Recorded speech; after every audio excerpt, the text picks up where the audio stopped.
संघ प्रमुख मोहन भागवत का एक बयान आया है जिसमें ये कहा गया है, हर मस्जिद के नीचे शिवलिंग न ढूंढें। मेरे साथ बात करने के लिए मुस्लिम समुदाय के लोग हैं, सीधा इनसे जानेंगे। जी, क्या कुछ कहना है जिस तरीके का बयान आया है? इस संभल में घटना हुई है, अजमेर की दरगाह को लेकर भी एक नोटिस जारी हुआ, क्या कुछ कहेंगे? सदक़ल्लाहुल अज़ीम व बल्लगना रसूलुहुन नबियुल करीम अम्मा बाद औज़ु बिल्लाहि मिनश शैतानिर रजीम बिस्मिल्लाहिर रहमानिर रहीम। जैसे कि आप हजरात ने अभी इस चैनल के ज़रिए मुझसे ये बात पूछी कि मोहन भागवत जी का बयान आया, तो ये जितने बयान आ रहे हैं तो वो तो जो बयान दे रहे हैं तो वो सिर्फ मजहबी हमारे एक धर्म एक मज़हब को टारगेट करके यहाँ बयानबाजी हो रही है भारत के अंदर, और मज़हब इस्लाम के रुकनों के अंदर छेड़खानी की जा रही है और उनको टारगेट करके उनको निशाने पे लाके बयान दिया जा रहा है।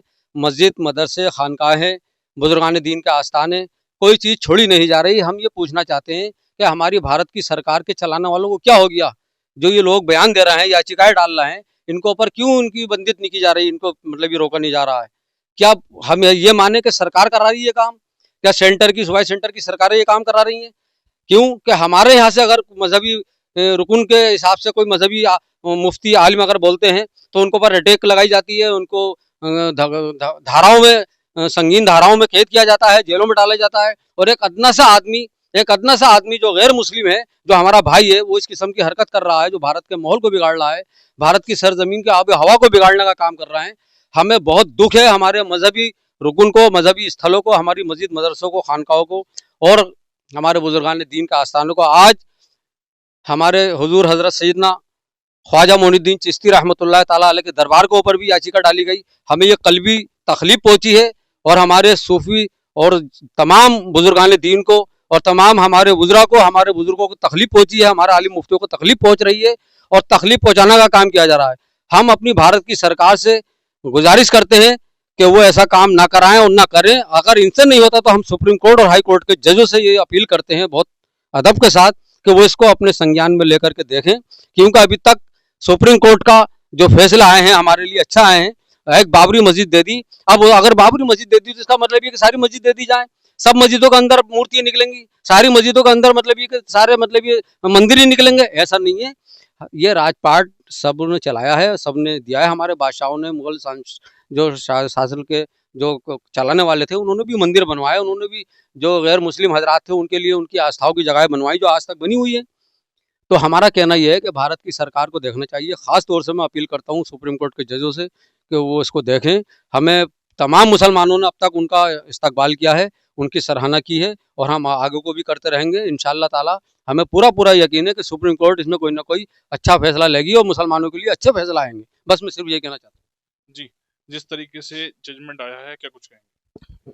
नहीं, जो मोहन भागवत जी ने बयान दिया है, तो मैं यहाँ ये कहना चाहता हूँ कि मोहन भागवत जी एक संविधान विरोधी संस्था के सरसंचालक हैं।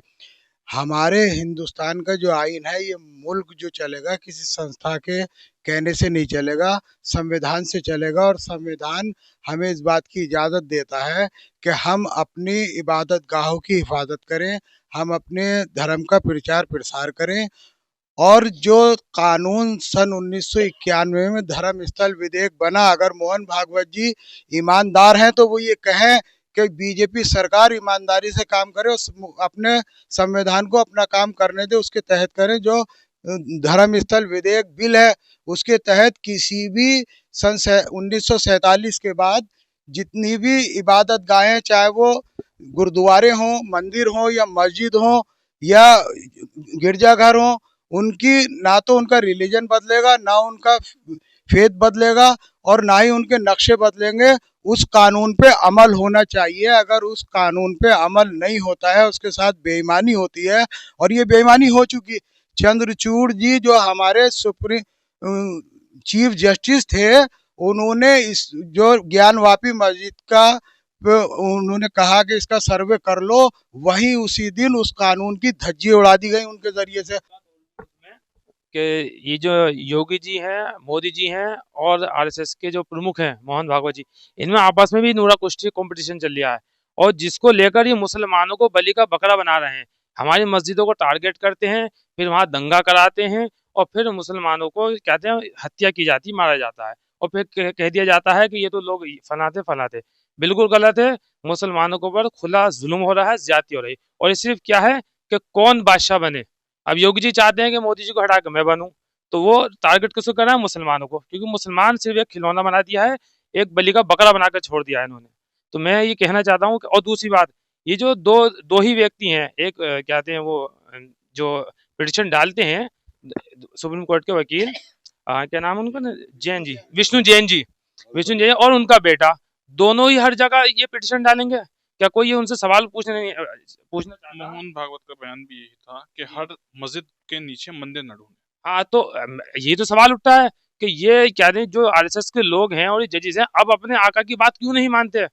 होना तो ये चाहिए, लेकिन क्या है, इनमें आपस में भी अब जो है कंपटीशन चल रहा है कि मोदी जी चाहते हैं कि मेरी चले, योगी जी चाहते हैं मेरी चले और मोहन भागवत चाहते हैं मेरी चले, लेकिन नुकसान सिर्फ मुसलमानों को टारगेट किया जा रहा है और पहुंचाया जा रहा है नुकसान ज्यादा।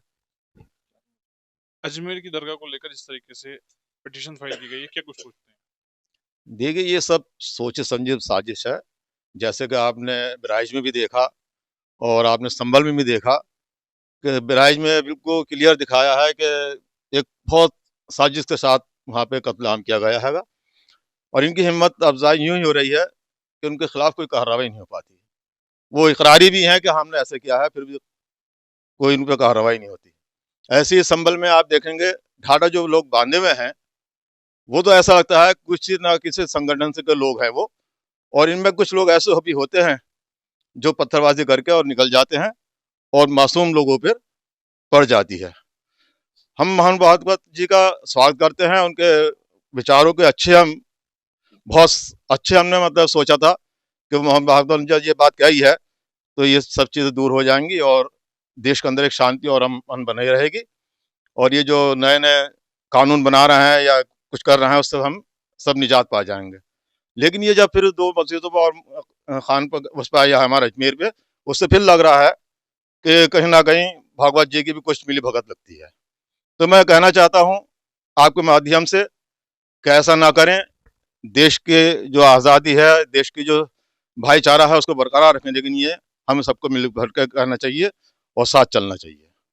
जी, जिस तरीके का मोहन भागवत का बयान आया था आपने देखा, अब अजमेर को लेकर एक दरगाह वाला एक पिटीशन फाइल की गई है, क्या कुछ सोचते हैं? हाँ, ज्ञानवापी के वक्त में ही मोहन भागवत जी का बयान आया था कि हर मंदिर में शिव मत ढूंढो।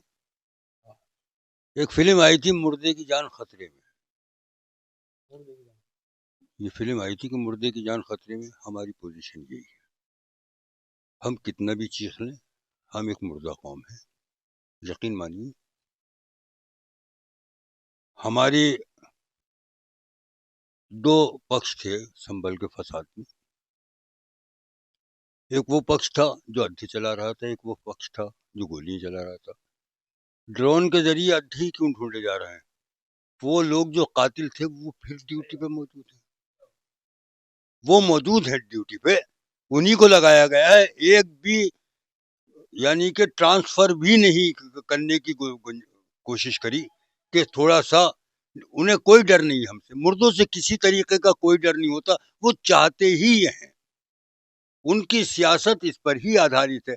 लेकिन सोचना पड़ेगा तमाम हिंदुओं को, दो जैन एक बाप बेटे हिंदू मुसलमान को लड़ाना चाहते हैं।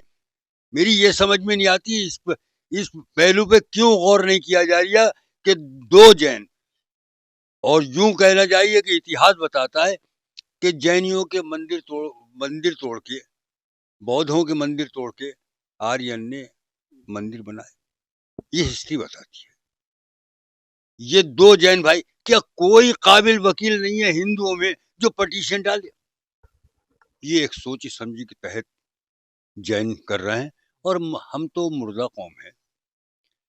हमारे अंदर जिंदा कोई नहीं है, जिंदा कौम है वो हमसे जो 10% हैं। हम 20 करोड़ हैं, 2 करोड़ से सरदार चैलेंज कर रहे हैं, हम में किसी की हिम्मत ही नहीं है। जिन जो हौसले हार जाते हैं उनकी कोई हैसियत नहीं होती। आपके और हम भी अब भी आपके उससे इतने गुस्से में होने के बावजूद भी भाईचारा और गंगा जमनी और हमारे बिरादर हैं और हमारे भाई हैं, नहीं है। जो हमें कत्ल कर रहा है, जो हिंदुस्तान को कत्ल कर रहा है, जो अमन को कत्ल कर रहा है, वो किसी तरीके से भी किसी इंसाफ पसंद आदमी का भाई नहीं हो सकता। और हम इंसाफ पसंद हैं, हम इंसाफ पसंद हैं। इसलिए बेहतर यह है कि अपनी सियासत करना है। और मैं किसी ना हक में भागवत जी को अगर उन्होंने बयान किया कहा था और उनके बयान की, उनके आदेशों की, उनके निर्देशों की, ये एक निर्देश था कि मत ढूंढिए, अगर इसी तरीके से अवहेलना की जाएगी तो वो याद रखें कि ये जो ताकतें, फस्ताई ताकतें, शरपसंद ताकतें, ये आरएसएस को खा जाएंगी। भागवत जी को अभी एक्शन लेना पड़ेगा। अगर नहीं लड़ लिया तो आरएसएस के प्रमुख की हैसियत खत्म हो जाएगी। हकीकत बात यह है कि उनके अनुयायी जो हैं करोड़ों की तादाद में, कोई मानने के लिए तैयार नहीं, उनको आना पड़ेगा। आदेश भी कोई चीज होता है।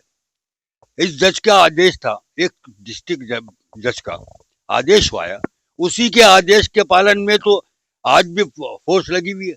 मोहन भागवत जी सरबराह हैं, मैं नहीं मानता। मैं उस दिन से उनको बहुत अच्छा मानता हूं कि वो हालात को देखते हुए हालात को समझ रहे हैं। कुछ भी किया हो, आरएसएस के पेट से निकली हो बीजेपी, लेकिन आज उनके उन आदेशों की, उन निर्देशों की अवहेलना हो रही है। और अगर यही सिलसिला जारी रहा तो बहुत दिनों के तक आरएसएस की हैसियत बरकरार नहीं रहेगी। प्रशासन बिल्कुल झूठ बोल रहा है उसके अंदर कि ये कह रहा है हर चैनल पे देखी, टीवी चैनल पे पत्थरबाज। तो फिर जो एसआर के नारे लगा रहा है वो कौन है, और जिन्होंने गोली चलाई फिर वो कौन है?